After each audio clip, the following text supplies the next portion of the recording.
Hey family, it's good to see you guys again. Thank you for tuning in today. I pray that you're having an amazing week as always. My prayer, as always, that grace and peace abounds on your life and everything you do. This is Pastor Tony. We're in Luke chapter 6 today. I'm reading from the New King James Version, Luke chapter 6. And this is what we know as the Beatitudes. And this is Luke's version of that. And we're going to pick this up in verse 29. And the thing here is Jesus is saying some stuff that seems like just contradictory. It's like, seriously, Jesus? Yeah, he is serious. Let's pick this up in verse 29. It says, to him who strikes you on the one cheek, offer the other also. You know, growing up in the inner city like I did, you know, we were more for the eye, you know, an eye for an eye, tooth for a tooth. You don't turn the other cheek. In fact, our mindset was you get them before they get you, okay? So it says here, and from him who takes away your cloak or your coat, okay, your jacket, do not withhold your tunic either. Let him have your shirt also. Man, that is so different. It is just the opposite of what I grew up with. Verse 30, give to everyone who asks of you. Really, Jesus? Yeah, he says, give to everyone who asks of you. And from him who takes away your goods, do not ask them back. You know, and as I mentioned in a previous session here, one of the things that we have to learn to do is really guard our hearts. And this is what I believe Jesus is telling us here, is because we can let the evil done to us get inside of us if we don't guard our hearts. Evil is going to happen.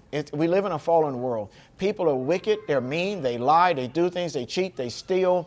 You know, I remember one day when I was a little boy, I was probably, I don't know, 10, 12, maybe, nope. I was about 13 or 14 years old. I'm in my mother's room watching a little TV on a nightstand, okay? And I'm laying across the bed, the window was open, and then I get up and I go to the restroom. I come back, the TV is gone. The TV is gone. And outside, I heard some people laughing and talking and playing. One of them knew who took my mother's TV, and nobody said anything. And I was so angry about that. And so as I kept getting older and older, growing up in the inner city, it's like I kept getting harder and harder and harder. And my heart was more and more callous because of the things that happened to me. And what the Lord is saying here, don't worry about that stuff. Let that stuff go. And often we become bitter. We develop a scarcity mentality. You know, we become just insulated. And not only we try not to let anybody in, we don't want to be hurt again. But then what happens is we shut ourselves off, and God can't get the blessings he wants us to have. He can't get them through us. Because as I've said before, every blessing you're going to ever receive is going to come through the hands of someone else. But let's keep reading. Verse 31. And just as you want men to do to you, you also do to them likewise. Now, this is where it gets funny. This is where Christians are just hilarious. Because we judge everybody else by their actions, but we want people to judge us by our intentions. We want to be forgiven, but we don't forgive. We want mercy, but we don't want to give mercy. We want grace, but we don't want to give grace. We want to be understood, but we don't give understanding. And so one of the things I've learned to do is I have to treat people literally the way I want to be treated across the board. Across the board. I want the favor of God to abound in my life, so I got to give other people favor. Give other people favor. You know, you got two people coming to a parking spot. You know, it's crowded at the mall or at the game or where the stadium, whatever, and you want to get in. That's a good time to give somebody favor. You're trying to get on an airplane. You got assigned seats. Let somebody else go ahead of you. I might miss my space in overhead bin. Based on verse 31, and just as you want men to do to you, you also do to them likewise. Be favorable, be kind. I learned from some of my mentors. I watched them after they ministered the word of God. They will sit and engage the people. I know some others. And it's so hilarious. It is. I'm not going to, yeah, you know what? It's funny. They'll do whatever they can to get away from the people. But they will receive that offering in a heartbeat. Okay, let me stop meddling. But here's the thing, verse 31. And just as you want men to do to you, you also do to them likewise. Look at 32. But if you love those who love you, what credit is that to you? For even sinners love those who love them. Now, that verse in verse 32 is so powerful. So we talk about agape, okay? Agape.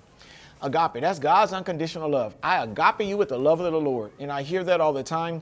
And now we really got to get to the deep meaning of that, because it says here, For God so loved the world, that's agape. It actually is agapeo, the verb form of the word agape. So agapeo. For God so agapeo the world that he gave his only son. Okay, got it.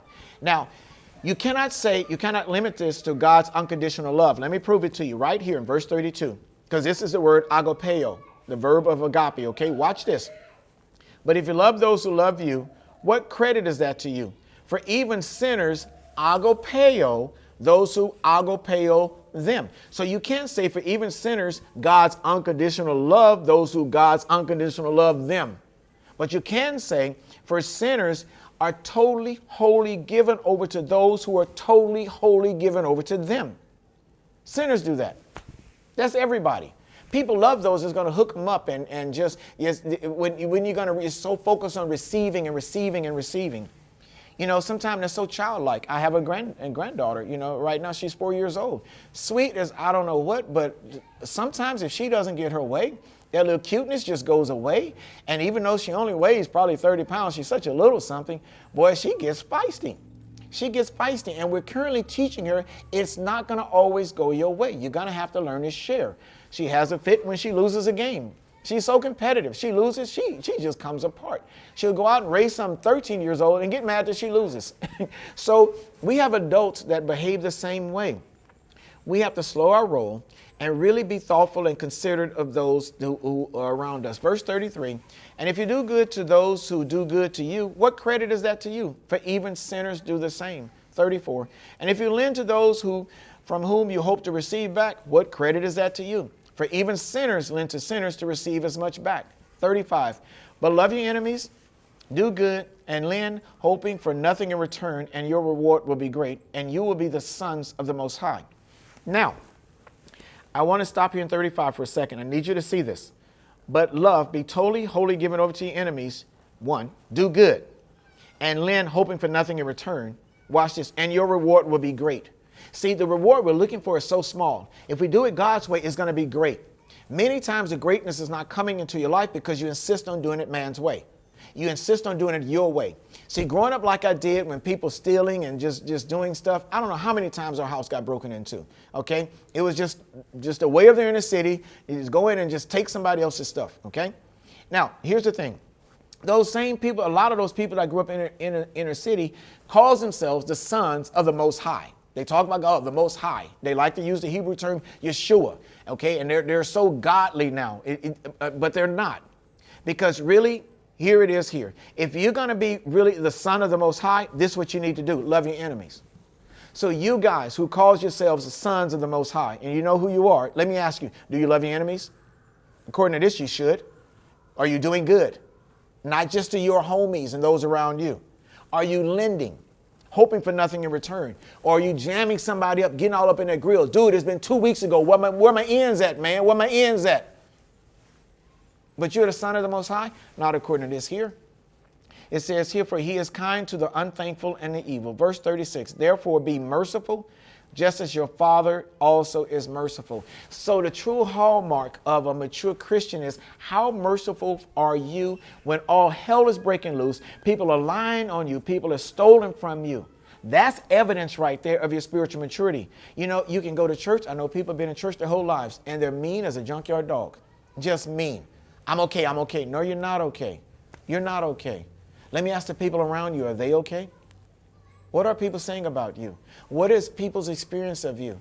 If you're truly a son or a daughter of the Most High, you're going to do good. You're going to love. You're going to give. You're going to care. That is evidence of spiritual maturity, my brothers and sisters. I pray this word has been a blessing to you. I know for some of you it might be a little tough right there, but get along with God. Really pray. Ask Him to show your heart and where some of the corrections and adjustments you need to make in your life and your thinking. And trust me, God's best is ahead for you. God's best is ahead for you. Hey, have an amazing week. God bless you all.